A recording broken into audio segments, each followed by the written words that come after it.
दूसरा, पूरे राजस्थान के अंदर एसटी एससी के व्यक्ति की जमीन अन्य व्यक्ति नहीं खरीद पाए, ये प्रावधान बना हुआ। ये राजस्थान भू राजस्व अधिनियम 2007 था, उसको संशोधन करके भू राजस्व अधिनियम संशोधन विधेयक 2024 लाए और उस 24 में उन्होंने ये किया, सोलर योजना के नाम से एसटी एससी की जमीन कोई भी ले सकता है।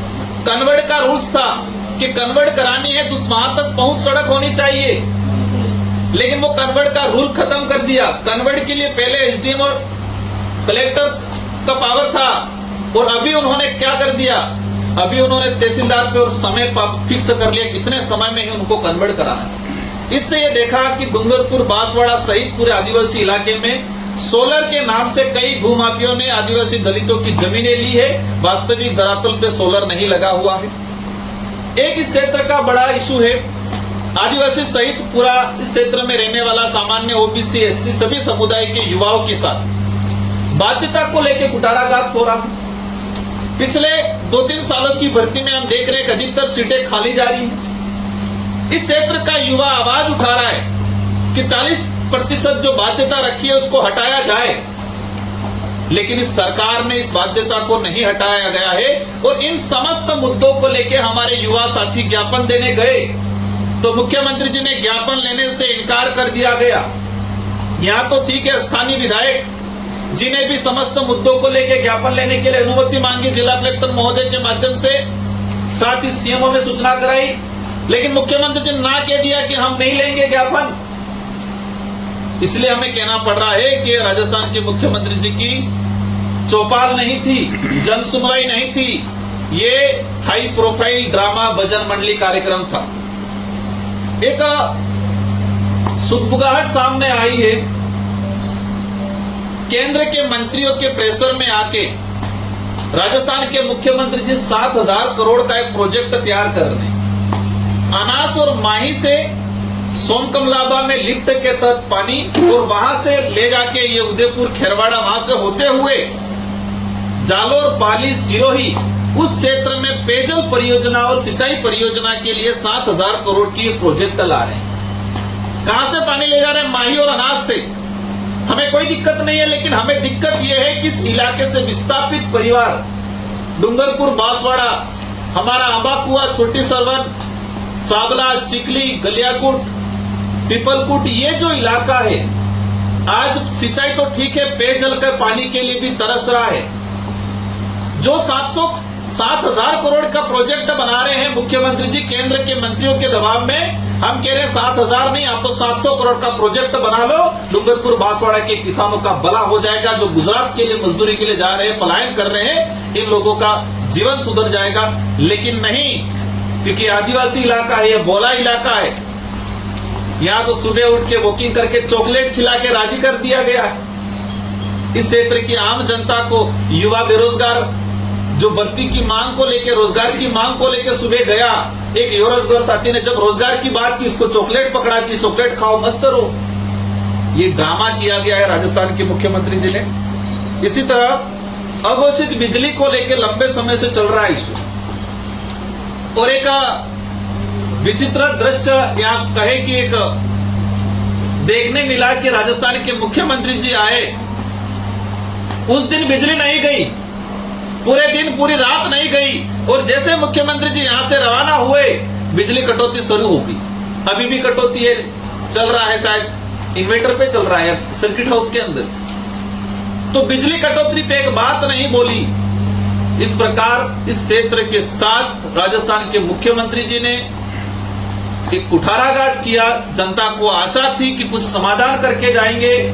दंबोला की जनता ने, कुशलगढ़ की जनता ने एक सामुदायिक भवन मांगा, और दुर्भाग्य की बात है कि राजस्थान के मुख्यमंत्री जी एक सामुदायिक भवन की भी घोषणा करने के काबिल नहीं है। ये दुर्भाग्य की बात है। लोगों ने जिस ग्राम पंचायत में आप चौपाल थी, उस ग्राम पंचायत में सड़क मांगी, वहां की सड़क नहीं दी गई। दंबोला के अंदर शमशान घाट तक जाने के लिए रास्ता नहीं है, लोग खड्डे लेके जा रहे हैं।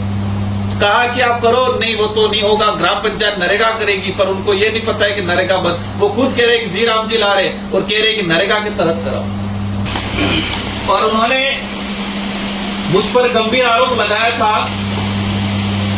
कि राजकुमार राउत और आप पार्टी के लोग यहाँ के क्षेत्र के युवाओं को भड़का रहे हैं।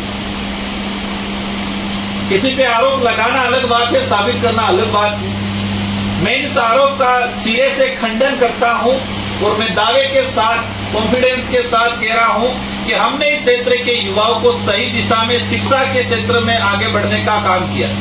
भाजपा के पदाधिकारी, आज हम देखते हैं इस क्षेत्र में डीजे का जो चलन था, तो डीजे का अधिकतर सपोर्ट किसने किया और डीजे को लेके हमारा क्या रुख रहा आम जन जान रहा है। इस इलाके के अंदर जो भी कुठाराघात हो रहा है, एक ओबरी थाने के अंदर हेवी बाइक राइडिंग करते हुए छात्र आया, पुलिस ने रोका और पुलिस ने जैसे रोका उस छात्र ने पुलिस अधिकारी के साथ बदतमीजी की और पुलिस ने बाइक जब्त की और जैसे बाइक जब्त की, स्थानीय विधायक भाजपा के शंकरलाल जी डेचा मौके पे चले गए और जो लड़का हेवी राइडिंग कर रहा था उसके पक्ष में खड़े रहे और पुलिस अधिकारी और एसपी अधिकारी सबको कहा कि तुम्हारी सबकी मैं ट्रांसफर करा दूंगा। इससे यह स्पष्ट होता है कि भाजपा के लोग कथनी और करनी में अंतर है। ये खुद युवाओं के, जो युवा गलत रास्ते पे चल रहा है, इनको छुड़ाने की सिफारिश ये लोग करते हैं। हमने युवाओं को सही दिशा देने का काम किया है। भाजपा के उस प्रेस कॉन्फ्रेंस में कह रहे थे कि राजकुमार जी रो, आप हिसाब बताओ। जो लोग सत्ता में बैठे हुए हैं, डबल इंजन की सरकार का दावा करते हैं, वो एक सांसद से हिसाब मांग रहे हैं। भाजपा के लोग कई बार ये भूल जाते हैं कि सरकार भाजपा की है कि किसकी है। मेरे पास तो हिसाब पड़ा हुआ है सांसद निधि का, सांसद निधि के अलावा अन्य भी हिसाब पड़ा हुआ है, लेकिन भाजपा के लोग मेरे से हिसाब मांगने से पहले भाजपा का हिसाब दे कि आपने इस आदिवासी इलाके के अंदर क्या क्या काम किया। सर, कांग्रेस ने कांग्रेस के विधायक ने अभी हाल ही में उन्होंने बात कही कि आपने जो विधायक का चुनाव लड़ा था बार में, तो आपने वादा किया था कि सोनकमा का पानी सिर्फ बेटी घाटे तक लाएंगे, लेकिन आज तक नहीं लाए, उसके वादे किए हैं। कराना का भी पानी वाले के बाद ये एक बड़ा आवश्यक, इस क्षेत्र के हित में बड़ा मुद्दा है। मैंने अवश्य कहा था और मेरे साथ ही हमारे पार्टी और सामाजिक विचारधारा के लोगों ने एक जल यात्रा निकाली थी। ये आदिवासी बाहुल्य क्षेत्र में इतिहास में पहली बार हुआ होगा कि किसी ने जल यात्रा करेड़ा से लगा के गेजी काटा तक 60 से 70 किलोमीटर तक जल यात्रा निकाली थी। 4 दिवसीय जल यात्रा हुई। मेरे प्रयासों से 886 करोड़ का प्रोजेक्ट सैंक्शन हुआ पेयजल का। सरकार जैसे चेंज हुई, पूर्व सरकार ने वर्क ऑर्डर दे दिया था, इसके बावजूद भी उन्होंने रोक लगाने का काम किया और वर्तमान समय में स्थिति ये है कि काम प्रगति पे है, लेकिन डबल इंजन की सरकार में ये काम भी धीमी गति से हो रहा है। तो हम इसी बात को लेकर मुख्यमंत्री जी को भी कहना चाह रहे हैं कि जो कार्य पूर्व सरकार में हमारे समय स्वीकृत हुआ है 886 करोड़ का कनेडा से गेजी काटा का प्रोजेक्ट, उसको आपके राज्य में अति सिद्ध कराने का काम करें। ये कार्य प्रगति पे है और बहुत जल्दी ये कार्य हो जाएगा। तो मुख्यमंत्री ने सभा में बात पांचवी पास होने को नौकरी दिलाएंगे, वादा किया था सर आपने, पांचवी पास को भी नौकरी दिलाएंगे। कांग्रेस और बीजेपी के जो नेता हैं, पदाधिकारी हैं, इनको कभी 5वीं अनुसूची का जानकारी नहीं था। तो हमने 5वीं और 6ठी अनुसूची कहा, जो संविधान में नहीं थे, जिसके तहत यहाँ पर विशेषाधिकार मिले हैं, उस 5वीं और 6ठी अनुसूची को उन्होंने 5वीं पास और 6ठी पास समझ लिया है। अब इसमें हम क्या कर सकते हैं? हम प्रयास करेंगे कि नेताओं को 5वीं पास को 5वीं अनुसूची रटाने का काम करेंगे हम लोग। एक मुख्यमंत्री ने एक बात कही सभा के दौरान की नारी शक्ति बंधन जो है, नारी महिलाओं को आगे बढ़ाने की बात, उसका आप विरोध कर रहे हैं। केंद्र में जब कांग्रेस के साथ आप खड़े रहे, परिवारवाद के साथ,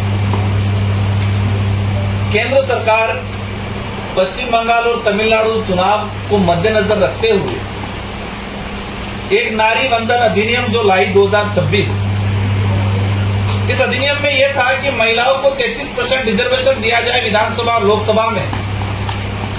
इसी बिल के साथ उन्होंने 3 बिल और कंबाइन कर दिए, एक जनगणना संबंधित, दूसरा डिलिस्टिंग से संबंधित, जो विधानसभा लोकसभा परिसीमन को लेकर। मैं आपके माध्यम से इस क्षेत्र की जनता को इस विषय के ओर ध्यान आकर्षित कराना चाहूंगा, जो वर्तमान भ्रमित हो रहे हैं महिलाओं के रिजर्वेशन के खिलाफ इंडिया गठबंधन ने सहयोग किया, राजकुमार ने सहयोग किया, ये भ्रम फैलाया जा रहा है। मैं क्लियर करना चाहूंगा कि महिलाओं के रिजर्वेशन को लेकर 2024 में ही बिल आ चुका था। 33% रिजर्वेशन का कानून पहले ही बन चुका था और उसमें यह था कि आगामी जनगणना और परिसीमन के बाद 33% रिजर्वेशन लागू कर दिया जाएगा। ये नारी बंधन अधिनियम से पूर्व जो महिला रिजर्वेशन आया उसमें ये प्रावधान था। प्रावधान क्या था? कानून आ गया था और कानून में शर्त ये थी कि आगामी जनगणना और जनगणना के बाद डिलिमिटेशन और डिलिमिटेशन के बाद 33% रिजर्वेशन लागू कर दिया जाएगा, ये प्रावधान था। अब इस सरकार ने ये वापस नारी बंधन अधिनियम कानून जो बिल लाई जो गिर गया, इसलिए उन्होंने ये कर दिया कि जनगणना पूर्व की जनगणना के आधार पर लागू कर दिया जाएगा। मतलब 2011 की जनगणना के आधार पे लागू करने के लेकर ये बिल लेके आए, डिलिस्टिंग से पूर्व लागू करने को लेकर बिल लेके आए। तो उस बात का विरोध किया हमने कि आप जनगणना कराओ, आप डिलिमिटेशन कराओ और डिलिमिटेशन के बाद महिला रिजर्वेशन जो लागू करने का पूर्व में प्रावधान तय हो चुका है उसको ही आप इंप्लीमेंट करो। इस बात को लेकर हमने बात रखी, लेकिन ऑल ओवर ये माहौल बनाया गया कि ये महिला विरोधी है। अब महिला विरोधी बात आगे तो मैं कहना चाहूंगा कि भाजपा के संगठन में और भाजपा जब विधानसभा और लोकसभा की टिकट बंटवारा करती है तो 15 से 20% मतलब 15% से भी कम जगह उन्होंने टिकट देने का काम किया है। यही नहीं, आदिवासी इलाके के अंदर राजीविका की महिलाओं को ये संख्या बल के रूप में यूज करते हैं, लेकिन राजीविका की महिलाओं की सुविधा कहाँ है? जहां पर मीटिंग करती है वहां पर शौचालय नहीं है, बैठने की जगह नहीं है, 500-500 महिला इकट्ठी होती है खुली जगह पर, झाड़ियों में उनको शौच के लिए जाना पड़ता है। ये है भाजपा का कथनी और करनी में महिलाओं का सम्मान का नाम लेके महिलाओं को वोट बैंक की राजनीति कर रहे हैं ये लोग, वास्तविक महिला हितैषी नहीं है। इस तरह से राजस्थान के मुख्यमंत्री जी ने इस क्षेत्र में दौरा किया, आम जन के साथ एक थोड़ी आशा थी जो एक मुख्यमंत्री के प्रति रहती है उसको निराशा में बदलने का काम किया है और जन सुनवाई को कहे कि हाई बजर मंडली ड्रामा करके गए हैं। भारत आदिवासी पार्टी इस पूरे दौरे का विरोध करती है क्योंकि आपने जनता की भावना के अनुरूप जन सुनवाई नहीं की गई। हम एज ए विपक्ष की भूमिका निभा रहे हैं। हमारा उद्देश्य ये भी नहीं है सरकार को हर बात पे कोसते रहना, लेकिन हमारा फर्ज है कि आपकी कमजोरियों को जनता के सामने लाना। और ये हम ही नहीं, भाजपा के लोग स्वयं कह रहे हैं कि जन सुनवाई एक तरह का ड्रामा था। धन्यवाद सभी पत्रकार बंधुओं को। जोहार।